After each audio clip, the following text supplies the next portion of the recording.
Hello, my name is Ian Shikino, and I just casted a very long game. The last game I just casted between Cheetah Prime and Mystic Prime was completely ridiculous. I almost ran out of hard drive space. Afterwards, I checked and I had 3 gigs left, so that came down to the wire, both in the game and on my computer. So, looking forward to this game, we've got, this is FruitSeller as our Zerg player on Metalopolis, versus our Protest player, NEXGenius. And I think this was a BattleNet game. I'm quite sure. Actually, no, there is a observer. So this was a game played on BattleNet, of course, but maybe it was a for a tournament or something. I'm not quite sure. We just labeled it as BattleNet. So we'll see what happens this game. The game I just did cast was a Protoss versus Zerg. And we'll see if we see some type of similar play, as these are both Korean. Both of these were Korean games. The last one I cast was both Korean, and this one also. Maybe we'll see some similar play styles, maybe not. So we have a lot of drones coming out. We may see a quick hatch, is what happened previously. We saw a 14 hatch. And we actually, over here, we see NEXGenius. I'm just going to call him Genius. With a pylon outside his base, he may be placing a forge there, or maybe a gateway. I'm not quite sure. It'd be a very late gateway. Looks like it's going to be about a 16 or maybe even later gateway. We'll see what he goes for here. And we do have a spawning pool first at 14 and not a hatchery. Hatchery is coming up next. We had a 14 pool, 14 hatchery.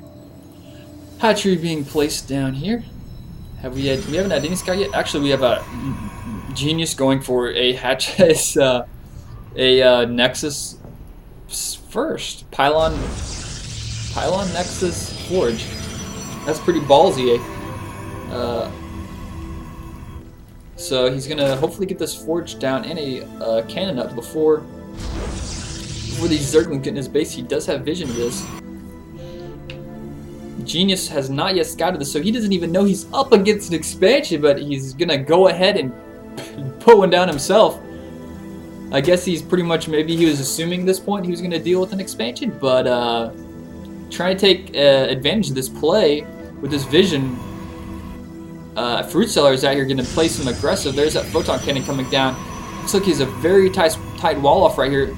He's going to be able to probably get maybe 1-2 zealots in here, but the rest are going to have to run on the back. So he does have a really nice base layout, moving this Overlord out of the way, out of that photon cannon range. So these Lings are going to need to try and maybe just sneak past this photon cannon, not actually getting a wall off there. He was trying to get that pylon down in front. Oh man, he's going to be able to get those Lings, and these probes are doing a really great job of keeping those Lings back. Oh, so nice. Nice job there by Genius. Just keeping those Lings back, just giving himself the couple seconds he needs to get that photon cannon up. So that photon cannon will 2-shot Lings. So Genius is just happily, mining inches away, feet away from a 5 or 6 Lings right here.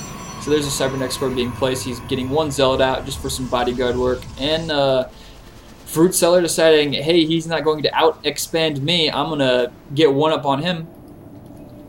Very safe play to do, because as he can see, he's right outside his base. He's got 1 Zealot to deal with, and he can easily produce a lot more Lings than he can Zealot. So feeling comfortable, FruitSeller decides to throw down his second expansion. Looks like he's going to be droning fairly hard for the next couple minutes.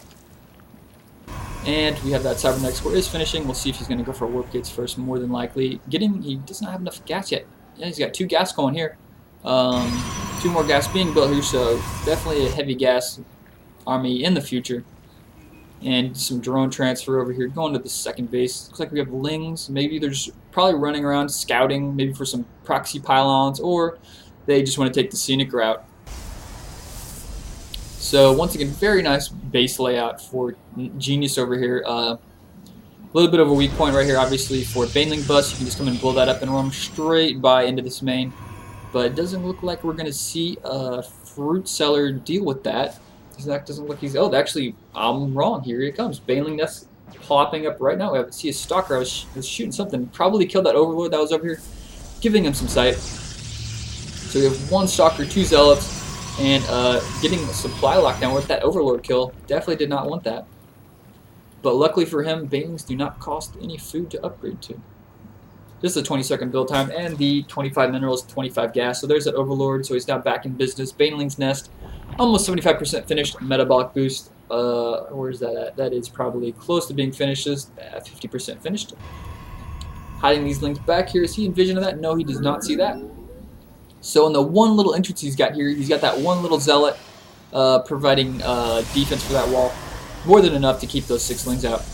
So we're going to see a lot more banelings come out here, or is he going to see what he's going to do? We don't see any more units. He's actually teching now, getting a bunch of gas, a little low on minerals at this point. There's the Roach Warren playing for a later game. So he's got the Baneling's Nest, but it doesn't look like he's going to be going for a Baneling bust. I don't see a lot of links coming out, so that may just be precautionary in case he has to deal with a lot of zealots coming out of Genius's production buildings. So maybe it looks like we're going to have Genius push out right now. Speed is finished. These things are easily going to be able to scoot away, stay just out of damage range of Genius, but he's got him hanging out here. Just provide vision, keeping an eye on this army so he knows what he's dealing with. So we have the 1 armor upgrade coming because, of course, as most Protoss players do, they get the 1 attack upgrade for those zealots. And, of course, the 1 armor upgrade for those Zerglings, doing a good job of countering that. So 3 more gateways being placed, and these links just doing some really nice scouting, coming around, getting a little hesitant there and actually losing 3 of his links. So we have 3 nice proxy pylons for Genius on the side nearest his enemy, and likewise FruitSeller with some nice Overlord placement, just giving him nice air control, or not air control, air vision with these Overlords. And we see Genius pushing out with a large Sentry heavy army. We've got 1 Spine Crawler and a lot of lings just being produced right now. 5 Roaches just came out. And I don't think this is going to be a close battle, I think. If he lays down some really sweet force fields, he may actually be able to pull off a win here, but I don't think it's wise of him to attack right now. I'm going to check Genius's vision right now. He's not even aware of that 3rd base, so that could turn around to bite him. Another hatchery being placed. Feeling low on larva, decides he's going to put that up. Maybe coming in here for a flank to try and catch some sentries off guard. No. Actually, yes, here he is. He's coming in, deciding not. Those stalkers did turn around.